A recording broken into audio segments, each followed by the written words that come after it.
Hello guys, आज हम Rutherford atomic model पे डिस्कस करेंगे। उसको समझने से पहले रदरफोर्ड ने क्या एक्सपेरिमेंट किया, एक्सपेरिमेंट से क्या ऑब्जर्व किया, ऑब्जर्वेशन से क्या कंक्लूजन निकाले, वो सारा समझेंगे। तो सबसे पहले हम समझते हैं रदरफोर्ड का एक्सपेरिमेंट। रदरफोर्ड ने रेडियोएक्टिव सब्सटेंस लिया। चलो, ये रेडियम का पीस है, या रेडियम का ये वाला गोला रेडियम का है। इसके चारों तरफ उसने लेड का कंटेनर लगा दिया।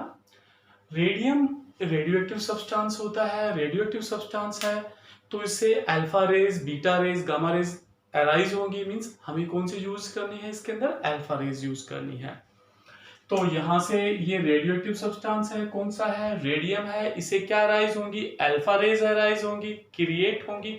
उन अल्फा रेज को अल्फा पार्टिकल की बॉम्बार्ड करनी है। हमने किस पे करनी है, गोल्ड फॉइल पे करनी है। तो हमने यहां पे ले ली गोल्ड फॉइल, और गोल्ड फॉइल से यहां से हम क्या करेंगे, बॉम्बार्ड करेंगे। किसकी करेंगे, अल्फा पार्टिकल की करेंगे। ये अल्फा पार्टिकल क्या होता है, कैसा होता है, वो थोड़ा समझते हैं। Alpha particle means He2+ double ionized helium atom ही क्या होता है, अल्फा पार्टिकल होता है। अब समझना आप, जो हीलियम होता है उस हीलियम में क्या क्या होते हैं, दो इलेक्ट्रॉन होते हैं, दो प्रोटॉन होते हैं, दो इलेक्ट्रॉन होते हैं, दो प्रोटॉन होते हैं, दो न्यूट्रॉन होते हैं। इस हीलियम से हमने दोनों इलेक्ट्रॉन निकाल दिए। ये दोनों इलेक्ट्रॉन ने यहां से निकाल दिए तो एक इलेक्ट्रॉन निकालेंगे तो He+, दो इलेक्ट्रॉन निकालेंगे तो चार्ज कितना क्रिएट हो जाएगा, He2+। मींस He2+, चार्ज कैसा है, He पे +2 है यहां पे। तो अल्फा पार्टिकल पे भी चार्ज कैसा होगा, प्लस चार्ज होगा, क्योंकि अल्फा पार्टिकल एक्चुअल में क्या है, He2+ ही क्या है, अल्फा पार्टिकल है। तो और देखना दूसरा, इसका मास नंबर कितना होगा, अल्फा पार्टिकल पे चार्ज कितना है, +2। इस पे चार्ज कितना है, +2 चार्ज है। इसका एटॉमिक नंबर कितना है, तो नंबर ऑफ प्रोटॉन कितने, इसमें 2 है। तो यहां पे मैं क्या लगा सकता हूं, 2, क्योंकि इसमें क्या है, दो प्रोटॉन है।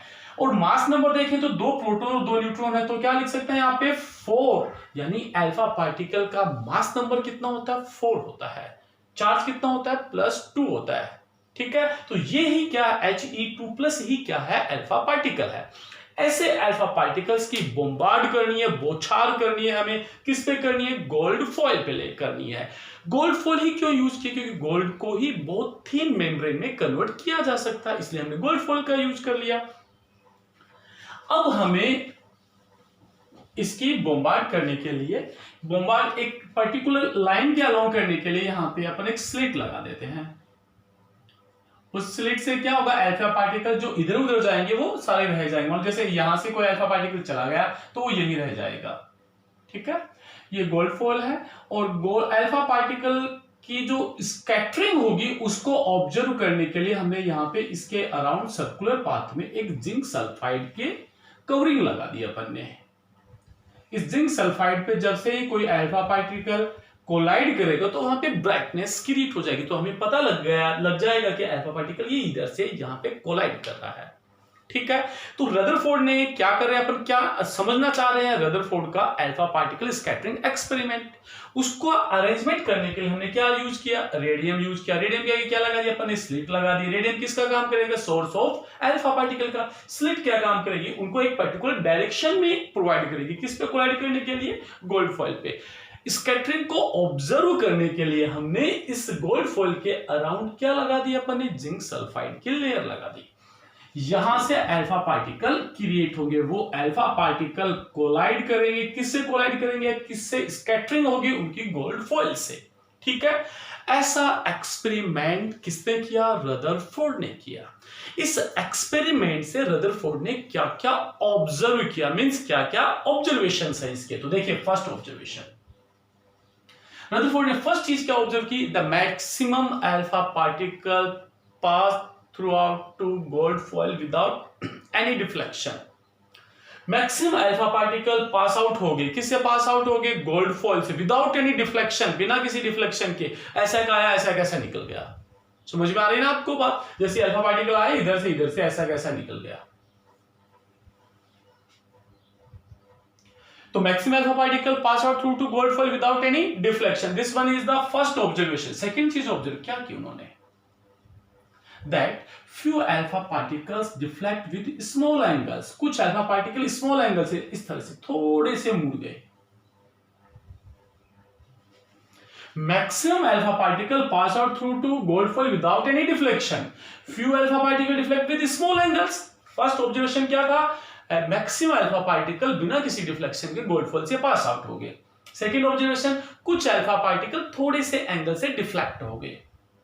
Third observation, out of 20,000 alpha particle, 20,000 में से कुछ alpha particle deflect with more than 90 degree angle, 90 degree से ज्यादा एंगल पे वो डिफ्लेक्ट हो गए। मींस इस तरीके से डिफ्लेक्ट हो गए, इस तरीके से, यहां से, इस तरीके से। क्लियर? क्या क्या ऑब्जर्व किया? First observation, maximum alpha particle pass out gold foil without any deflection. Second, few alpha particle deflect with small angles. Out of 20,000 one alpha particle deflect with more than 90 degree, more than 90 degree से deflect हुआ। ऐसे observation किसने किए? Rutherford ने किए। और इनके basis पे उसने क्या कंक्लूजन निकाला देखते हैं।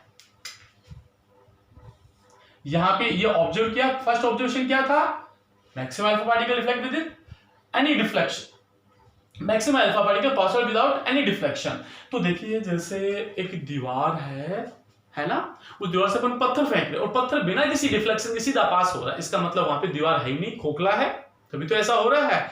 तो फर्स्ट ऑब्जर्वेशन, फर्स्ट कंक्लूजन क्या निकाला उसने, किसने? रदरफोर्ड ने, that the maximum part of atom is hollow, कि एटम का जो मैक्सिमम पार्ट है वो खोखला है, होलो है। सेकेंड क्या ऑब्जर्व किया, few alpha particles deflect with small angles, small angle से डिफ्लेक्ट हो गए। ऐसा क्यों है देखना, आप समझना। अल्फा पार्टिकल पे चार्ज कैसा होता है? पॉजिटिव, और यहां पे जरूर कुछ ना कुछ पॉजिटिव चार्ज है। पॉजिटिव चार्जेस की वजह से क्या हुए हैं, उन पे रिपल्सन लगा, इसलिए क्या हो गए, वो डिफ्लेक्ट हो गए। ठीक है, तो सेकंड पॉइंट क्या निकाला उसने, किसने? रदरफोर्ड ने, कंक्लूजन का, कि इसके सेंटर पे जो एटम है, एटम के सेंटर पे कुछ पॉजिटिवली चार्ज सब्सटेंस है, पॉजिटिवली चार्ज है उसका सेंटर पार्ट। तो सेकंड ऑब्जर्वेशन क्या किया, the centre part of atom is positively charged. First observation पता था अल्फा पार्टिकल निकल गए बिना किसी डिफ्लेक्शन के, इसका मतलब वो क्या है, खोखला है। कुछ अल्फा पार्टिकल मुड़ गए, इसका मतलब वहां पे चार्ज कैसा है, पॉजिटिव है। थर्ड, 90 डिग्री से वापस आ रहे हैं, इस तरीके 90 डिग्री से ज्यादा डिफ्लेक्शन हो रहा है, उसी डायरेक्शन में वापस आ रहे हैं, इसका मतलब यहां पे सेंटर पार्ट में कुछ हैवी चीज है जिसकी वजह से टकरा के आ रहे हैं। That total mass of atom concentrated at the center। ये तीन ऑब्जर्वेशन किए उसने और तीन कंक्लूजन निकले। कंक्लूजन क्या है, maximum part of atom is hollow। Second, at the centre part of atom is positively charge. Third, the total mass of atom concentrated at the centre. ऐसा कंक्लूजन निकाला, किसने निकाला? रदरफोर्ड ने। समझ में आ गया होगा आपको। इन कंक्लूजन के बेसिस पे रदरफोर्ड ने अपना एटॉमिक मॉडल दिया। देखिए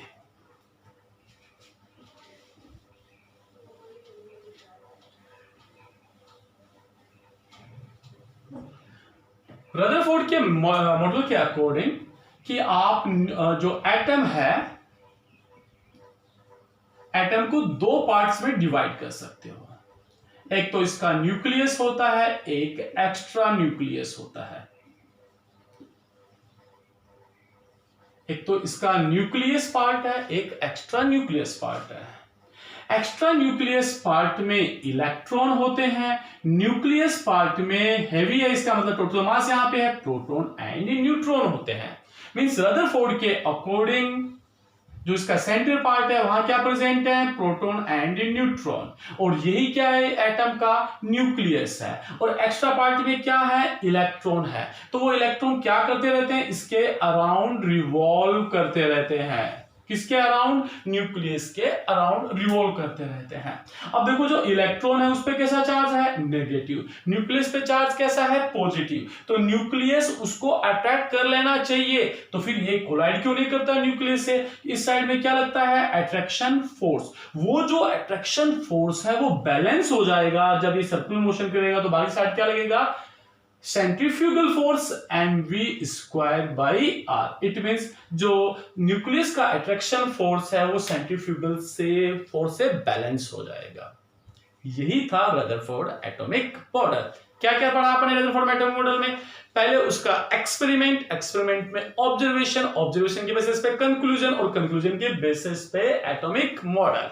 ठीक है, नेक्स्ट वीडियो में आगे डिस्कशन करेंगे। अगर कोई डाउट्स हो, कोई कंफ्यूजन हो, तो आप कमेंट बॉक्स में जरूर लिखिएगा।